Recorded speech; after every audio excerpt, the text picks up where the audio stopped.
I'm Rishabh Kulati. More breaking developments coming in from Tianjin in China, which is the global epicenter right now.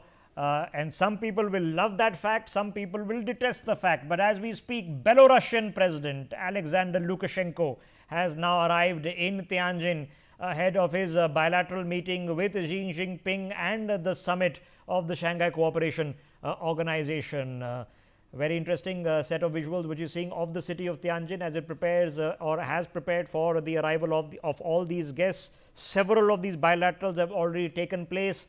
Several more are planned. The big ones are all coming up in a few hours. That will be between the Indian PM and the Chinese president, the Indian PM and the Russian president, and the Russian president and the Chinese president. These will be the big three ones. Those are the three big countries there. But a lot of others, the Maldives, Myanmar, Nepal, Pakistan, North Korea, Iran, Kazakhstan, Kyrgyzstan, they're all there. It's a whole host, a smorgasbord.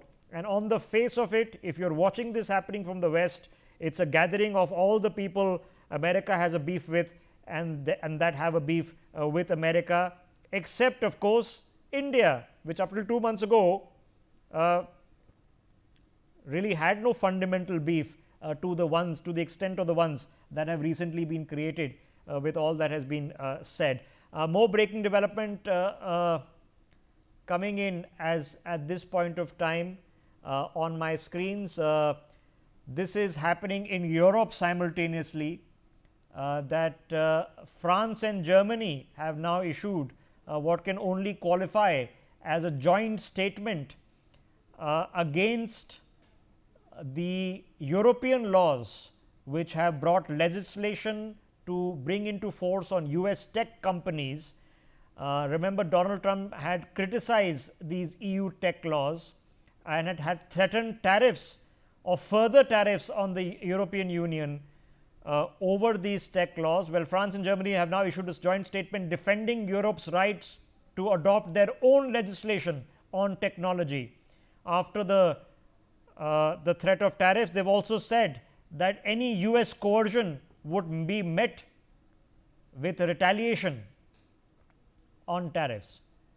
Here we are, and that's the place where the tariff deal has supposedly already been struck. This was issued at a joint news conference with German Chancellor Friedrich Merz and French President Emmanuel Macron, which you're watching on your screens.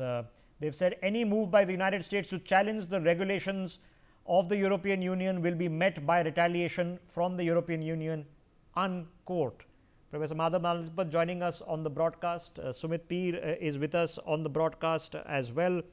More developments are taking place and I'll be breaking those with you very, very shortly. B.R. Deepak is joining us on the broadcast as well. Professor Nalapat, now I don't know where to begin. I'm not exactly sure where this ends. We are living in interesting times. How do we explain to ourselves and people watching the broadcast exactly what the heck is going on? Look, the fact of the matter is that Trump is creating a reset in relations, not so much a reset as an upset. And now, whether it's going to be a short term, medium term, or God forbid, a long term phenomenon, I'm not in a position to say. But these tech barriers are very, very clear. They're a very clear signal that Europe has just said it has to rely on itself for its defense. It can no longer rely on the United States majorly for its defense. And tech is a very important component of defense.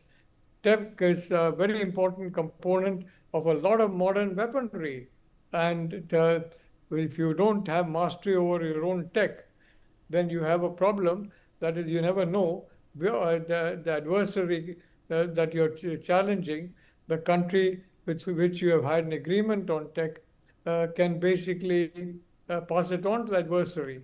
I mean, it's entirely out of your hands. So I think, Rishabh, the world is indeed changing. There's a time when the Atlantic Alliance was absolutely solid, and now we are seeing a very clear rift as a consequence of the... But in our context, Professor Nalapat, in our context, because the Europe Trump trade deal is supposed to have already been done.